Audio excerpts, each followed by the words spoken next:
ఉద్యోగాలు లేవు, గుళ్ళో కలెక్షన్ లేదు, రాబడి లేదు. అసలు 20 మంది దేవతలు 2 ఆవులు, మెయింటెనెన్స్ ఖర్చు వచ్చేసి రోజు 10-15 వేల రూపాయలు కావాలి. ఏ రాబడి లేనప్పుడు మరి ఎంత అప్పులు చేసి పెడతాం, ఎన్నాళ్ళని పెడతాం అనేది కాస్త దయించి ఆలోచించమని నా మనవి. అది అంటే ఇప్పుడు పాస్టర్లకి ఇచ్చినట్టు గౌరవ వేతనం పూజారులకి ఇస్తున్నారండి. నా అకౌంట్ బుక్ తమకు అందిస్తాను, చూసిన తర్వాత మీరు మాట్లాడచ్చు. ఇట్లాంటి అభిప్రాయం లేదు, ఇంత మటుకు ఏమీ రాలేదు. మరి కానీ ఇస్తున్నాననే మాట వాడారు, మరి ఇంత మటుకు లేదు. అసలు ఈ గుడి అనేది 90 ఏళ్ల నాటిది. మల్లాది విష్ణువర్ధన్ గారిని బతిమలాడి కట్టించమని అడిగా, కట్టించలేదు. వారి ఇష్టం, వాళ్ళ అభిప్రాయం. అది పరిస్థితి. ఇంకా కులం మతం చూడకుండా, పార్టీలు చూడకుండా అన్ని పనులు చేస్తానని చెప్పింది జగన్మోహన్ రెడ్డి. మరి ఇక్కడ ఏం జరుగుతుందంటే, మాట అయితే అన్నారు కానీ పని అయితే చేయలేదు అనేటువంటి నా యొక్క అభిప్రాయం. ఎందుకని దేవాలయానికి ఎప్పుడైతే చేస్తారో ఖచ్చితంగా వాళ్ళు అనుకున్న పని ముందడుగు పడుతుంది. అది నా యొక్క అభిప్రాయం. ఈ ప్రభుత్వం వచ్చిన తర్వాత ప్రధానంగా హిందూ మతం మీద పరిస్థితి ఎట్లా ఉందంటే, హిందూ మతం అంతా కూడా ఈ రోజున అనుకునేటువంటి పరిస్థితి ఏమిటంటే, నిన్న 10 రూపాయలు వచ్చింది, ఇవాళ 2 రూపాయలు రావడం కష్టంగా ఉంది. ఈ 2 రూపాయలతో కుటుంబాన్ని ఎట్టా పోషించాలి, తాను నడిపే వాహనాన్ని ఎట్టా తీసుకెళ్ళాలి, తన పిల్లల ఫీజులు ఎట్టా కట్టాలి, ఏమిటనే ఆలోచనగా ఉన్నారు. సరే, వీళ్ళేదో ఇవ్వగలిగింది ఇస్తున్నారు. స్కూళ్ళకి ఎంత మటుకు ఇస్తారు? 1000 ఇస్తారు, 2000 ఇస్తారు, 5000 ఇస్తారు, 10,000 ఇస్తారు. సంవత్సరం పొడుగుతో ఫీజులు కట్టమంటే వాళ్ళు ఎక్కడిస్తారు? మరి ఇవన్నీ కట్టుకోవాలి. మరి వాళ్ళు అడిగినట్టుగా, స్కూల్ వాళ్ళు అడిగినట్టుగా కానీ, కాలేజీ వాళ్ళు అడిగినట్టుగా కానీ కొనివ్వాల్సిన బాధ్యత తల్లిదండ్రుల మీద ఉంటుందా, ఉండదా? మరి అలాంటప్పుడు ఇవన్నీ కొనాలంటే మరి ధరలన్నీ నువ్వు పెంచేసి కూర్చుంటే ఎవరు నిన్ను అనుకూలిస్తారు అనేది నా మాట. అంటే ఇప్పుడు ఈ సంక్షేమ పథకాల వల్ల ఎంతవరకు ఉపయోగం ఉందనుకో? సంక్షేమ పథకాలు ఎవ్వరూ నీ దగ్గరికి వచ్చి నాకు ఇది పెట్టు అని చెప్పని అడగలేదు. నీకుగా నువ్వు ఇచ్చావు, అది నువ్వు ఇష్టపడి ఇచ్చావు కాబట్టి మేము సంతోషిస్తాం. మా ఇంటికి రా, 10 రోజులు భోజనం పెడతాం. నువ్వు సంక్షేమ పథకాల పేరు ఎత్తడం అనేది పొరపాటు. ఈ రోజున బయటికి వెళ్తున్నాడు అంటే మానవుడు డబ్బు లేకుండా వెళ్తే పోలీసు కేసు రాస్తారో తెలియదు, బండి రిపేర్ వస్తుందో తెలియదు, ఎవడు బండి లాగుతాడో తెలియదు. అటువంటి ఈ పరిస్థితుల్లో నువ్వు ఎన్ని పెనాల్టీలు పెడుతున్నావు, ఏం చేస్తున్నావు అనేది నీ మనస్సాక్షి తెలియాలి. అంటే ప్రజలు కూడా సంక్షేమం లేకపోతే ఓట్లేసే పరిస్థితుల్లో లేరు కదా. పొరపాటు అండి. చంద్రబాబు గారు ఎన్ని సంక్షేమాలు ఇచ్చారు, ఏం చేశారని చెప్పని మీరు ఇన్ని సంక్షేమాలు ఇచ్చారని అంటున్నారు. ఎప్పుడు భోజనానికి పిలిచి పెట్టానని చెప్పని అనకూడదండి. నీకు ఇష్టమైతే పెడతాం, లేకపోతే మానేయటం నా పద్ధతి. సో అభివృద్ధి పరంగా చూడాలంటే చంద్రబాబు, జగన్మోహన్ రెడ్డిలో ఎవరు బెస్ట్ అనుకోవాలి? అది నేను కాదండి, 10 మంది చెప్పాలి. అది 10 మంది చెప్పాలండి. నన్ను కనుక అడిగితే కంపల్సరీ ఇండస్ట్రీ ఫార్మ్స్ రావాలి.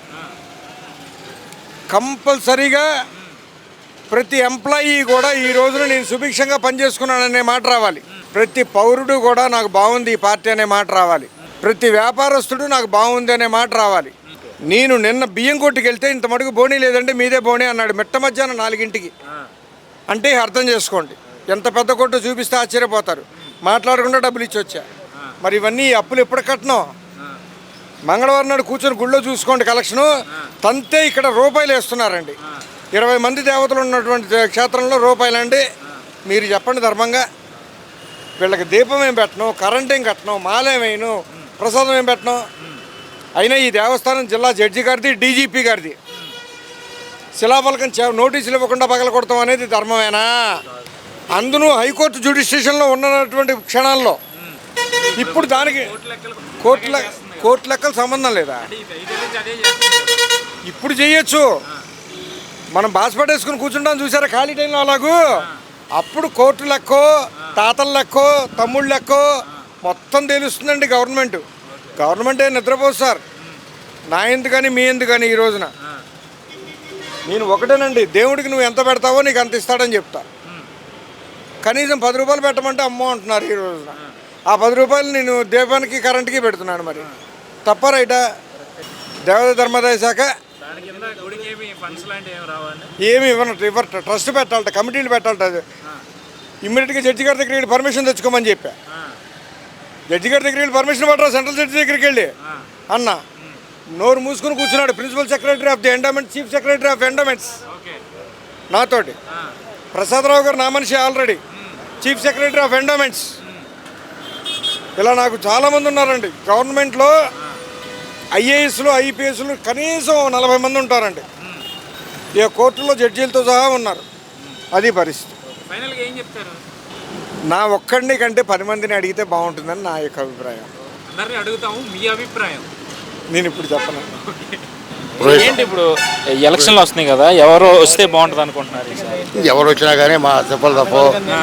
ఇప్పుడు జగన్ పెట్టేది లేదు, చంద్రబాబు పెట్టేది లేదు. ఎవరు వచ్చినా కానీ కూడా మన కష్టాలు మనకు తప్పు, అవి తప్పదు. కాదు ఏంటంటే అభివృద్ధి చెందాలంటే చంద్రబాబు నాయుడు కనుక వస్తే అభివృద్ధి వస్తుంది.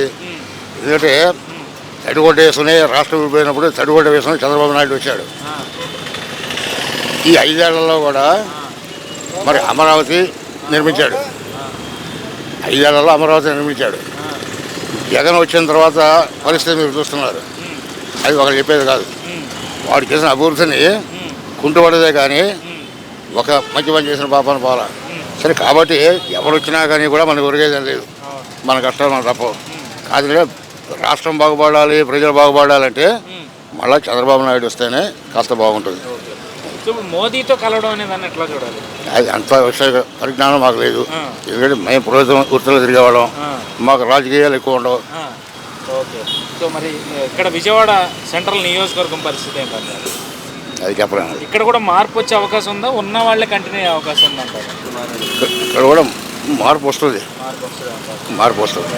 బాబాయ్ గారు ఏం చేస్తుంటారండి? ఇది రియల్ ఎస్టేట్. రియల్ ఎస్టేట్ ఏంటి? రియల్ ఎస్టేట్ ఎట్లా ఉంది? రియల్ ఎస్టేట్కి ఏమి బాగానే ఉంది. చేసేవాళ్ళు చేస్తున్నారు, బాగానే చేస్తున్నారు. బిల్డింగ్లు కట్టేవాళ్ళు కడుతున్నారు, అమ్ముతున్నారు. వెంచర్లు వేసేవాళ్ళు వేస్తున్నారు, అమ్ముతున్నారు. ఈ రేట్లు కూడా అంతకుముందు కంటే కూడా ఇప్పుడే రేట్లు ఎక్కువ పెరిగినాయి. సైట్ రేట్లు కానీ బిల్డింగ్ రేట్లు కానీ అన్నీ పెరిగినాయి, బాగానే పెరిగినాయి. ఏంటి ఎలక్షన్లో ఏంటి ఎట్లా ఉంటుంది అనుకుంటున్నారు పరిస్థితి? ఎవరు గెలిస్తే బాగుంటుంది అనుకుంటున్నారు? ఈ ఎలక్షన్స్లో మళ్ళీ జగనే వస్తాడండి. ఎందుకంటే ఆయన చేసినటువంటి సంక్షేమ పథకాలు అందరికీ అట్టడుగు నుంచి అన్ని కుటుంబాలకి అందటం జరిగింది. ఉదాహరణకు అమ్మఒడి నుంచి మరి గోరుముద్ద వరకు, తర్వాత విద్యా దీవెన, ఇవన్నీ కూడా పథకాలు చాలా ఉపయోగకరంగా ఉన్నాయి. అంతకుముందు పిల్లలు చదువుకోవాలంటే చాలా ఇబ్బంది పడేవాళ్ళు. ఇప్పుడు ఆ కాన్వెంట్కి వెళ్ళాలంటే కొన్ని వేల ఫీజులు కట్టాల్సి వచ్చేది. పేదవాళ్ళు గవర్నమెంట్ స్కూల్నే ఒక కాన్వెంట్ లాగా చేశాడు. డ్రెస్సులు ఇచ్చి, బ్యాగులు ఇచ్చి, షూస్ ఇచ్చి, తర్వాత అని చూసుకోవడానికి ట్యాబ్స్ ఇచ్చి ఎంతో సౌకర్యం చేశాడు. దానివల్ల చాలా ఉత్సాహంగా పేద కుటుంబాలు చదువుకుంటున్నారు. చదువు మీద అనేది ఒక శ్రద్ధ అనేది కలిగింది. గవర్నమెంట్ స్కూల్ కూడా బాగా అభివృద్ధి చేశాడు. మరి ఈ ఎన్నికల్లో ఈ సంక్షేమం ఒకటే సరిపోతుందంటారా? అభివృద్ధి కూడా చూస్తారంటారా ఓటేసేటప్పుడు ప్రజలు? అభివృద్ధి అంటే అభివృద్ధి ఇది కూడా ఒక అభివృద్ధి. పేద బడుగు వర్గాల్లో ఎప్పుడైతే అభివృద్ధి వస్తుందో దేశం ఆటోమేటిక్గా అభివృద్ధి చెందుద్ది.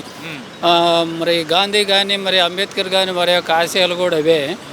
పేదవాళ్ళు, బలహీన వర్గాలు అభివృద్ధి చెందితే మన దేశం అభివృద్ధి చెందుతుంది.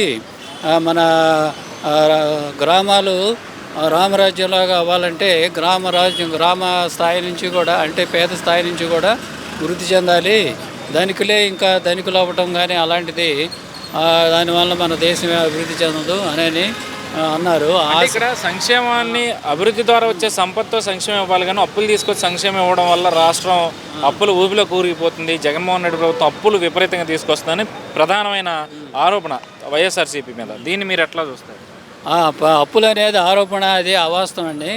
అంతకుముందు తెలుగుదేశం ప్రభుత్వం ఉన్నప్పుడే ఎక్కువ అప్పులు చేసి ఆయన దిగిపోయాడు. ఆ తర్వాత ఆ అప్పులు తీర్చుకుంటా ఈయన చేసిన అప్పులు ఆ అప్పులతో పోల్చుకుంటే చాలా తక్కువ. ఇతర రాష్ట్రాలతో పోల్చుకున్నా కూడా మన ఆంధ్రప్రదేశ్ అప్పులు అనేది తక్కువ. మన ఈ మధ్యన ఇచ్చినటువంటి వాస్తవ గణాంకాల ప్రకారం కూడా ఆ అప్పులు అనేవి ఇతర రాష్ట్రాలతో పోల్చుకుంటే చాలా తక్కువే అని మనకు నిర్ధారణ అయింది. అప్పులు అనేవి ప్రతి రాష్ట్రానికి ఉంటాయి, కానీ ఆ అప్పుల నుంచి ఈయన అనేకమైనటువంటి పారిశ్రామికవేత్తలను ఆకర్షిస్తున్నాడు. ఇక్కడికి వచ్చి పరిశ్రమలు పెట్టుకోవడానికి అందరూ కూడా సుముఖంగానే ఉన్నారు. ఏంటి మీ సెంట్రల్ నియోజకవర్గంలో ఎట్లా ఉంటుంది అనుకుంటున్నారు? ఇక్కడ మల్లాది విష్ణు బదులు వెల్లంపల్లి శ్రీనివాస్ని ఇచ్చారు, టీడీపీ ఏమో బొండా ఉమామహేశ్వర్. ఎట్లా ఉంటుంది అంటారు ఇక్కడ పై? ఇక్కడ మల్లాది విష్ణు గారు ఆయన చేసినంత వరకు ఆయన బాగానే అభివృద్ధి చేశాడు సెంట్రల్ నియోజకవర్గాన్ని. బాగా వెనుకబడిన ప్రాంతాల్లో కూడా రోడ్లు, ఆ తర్వాత పార్కుల అభివృద్ధి అన్ని, తర్వాత ఈ స్కూళ్ళ అభివృద్ధికి సంబంధించి ఆయన చర్యలు తీసుకొని జగన్ యొక్క ఆదేశాల ప్రకారం అవన్నీ కూడా బాగానే చేసుకుంటూ వచ్చాడు. ఏమి లేనటువంటి ఏరియాలో కూడా నీటి వసతి, డ్రైనేజ్ వసతులు అవన్నీ కూడా ఈ గడప గడపకు తిరుగుతూ అవన్నీ కూడా చేయాలని. బాగా చేసిన ఆయన ఎందుకని కాదని వేరే వాళ్ళకి ఇవ్వాల్సి వచ్చింది? ఎందుకని అంటే ఆయన అంతకుముందు కొంచెం తక్కువ మెజార్టీతో గెలిచాడు కాబట్టి మరి ఈసారి మరి ఏ విధంగా ఉంటుందో అని మరి ఆయన అధిష్టానం యొక్క నిర్ణయం ప్రకారం మరి వెల్లంపల్లి గారికి ఇచ్చారు. వెల్లంపల్లి గారు కూడా బాగానే కృషి చేసే మనిషిలాగా మా జనంలో కొంచెం పేరు తెచ్చుకున్నాడు. ఆయన కూడా గడప గడప తిరుగుతూ అందరితోటి కలిసిమెలిసి ఉంటా చేస్తున్నాడు కాబట్టి ఆయన మెజార్టీతో, బాగా ఎక్కువ మెజార్టీ కాకపోయినా కొంత మెజార్టీతోనైనా ఆయన గెలుస్తాడనేది ఇక్కడ ప్రజలందరికీ నమ్మకంగా ఉంది.